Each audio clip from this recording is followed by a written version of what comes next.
Every friends, welcome to my channel.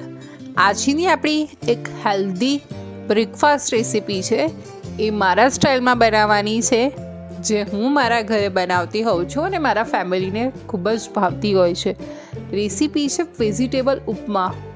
જો તમને મારી આ રેસીપી એન્ડ સુધી ગમે તો મારી રેસીપી અને મારી ચેનલને લાઈક અને શેર કરવાનું ભૂલતા નહીં। તમારો લાઈક મારા માટે બહુ પ્રિશિયસ છે। તો ચલો આપણે રેસીપીની શરૂઆત કરીએ। એના માટે આપણે એક પેનમાં થોડું તેલ લીધેલું છે। તેલ સરસ ગરમ થઈ જાય એટલે રાઈ એડ કરી છે। અહીંયા તમે અડદની દાળ એડ કરી શકો છો, લીમડો એડ કર્યો છે, લીલા મરચાં એડ કર્યા છે।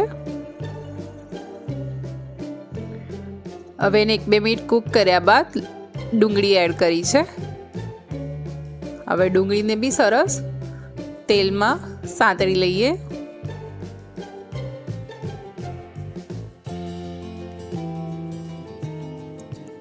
ડુંગળીનો કલર ચેન્જ થઈ જાય ત્યાં સુધી આપણે એને સાંતળવાની છે। તમે જોઈ શકો છો કે ડુંગળી આપણી સરસ સાંતળાઈ ગઈ છે, એનો કલર બી ચેન્જ થઈ ગયો છે। હવે આ સ્ટેજ પર આપણે ઝીણા સમારેલા ટામેટા એડ કરીશું। હવે ટામેટાને બી સરસ કૂક કરી લઈએ।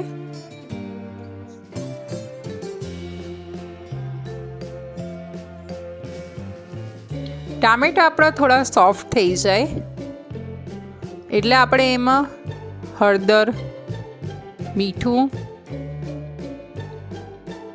લાલ મરચું એડ કરશું। હવે બધાને સરસ મિક્સ કરી લઈએ। મસાલા આપણા સરસ કૂક થઈ જાય ત્યાં સુધી એને સ્ટર કરવાનું છે।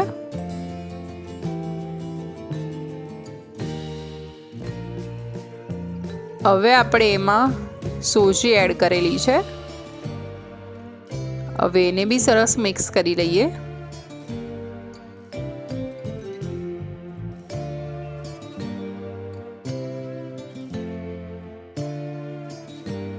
હવે મસાલા સાથે સરસ સોજી મિક્સ થઈને થોડી શેકાઈ ગઈ છે એટલે એમાં આપણે થોડું 1 વાડકી જેટલું ગરમ પાણી એડ કરશું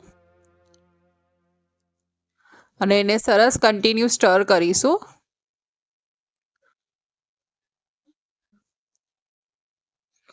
તો આપને ઉપમાની કન્સિસ્ટન્સી જેટલી ગમતી હોય એ પ્રમાણે તમે પાણી એડ કરી કૂક કરી શકો છો।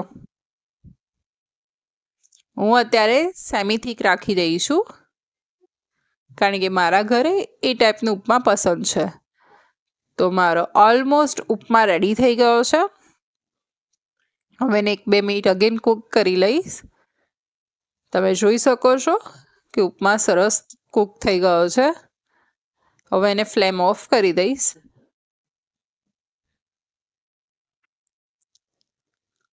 એમાં થોડા ધાણા ભભરાવીશ અને ગરમા ગરમ સર્વ કરીશ।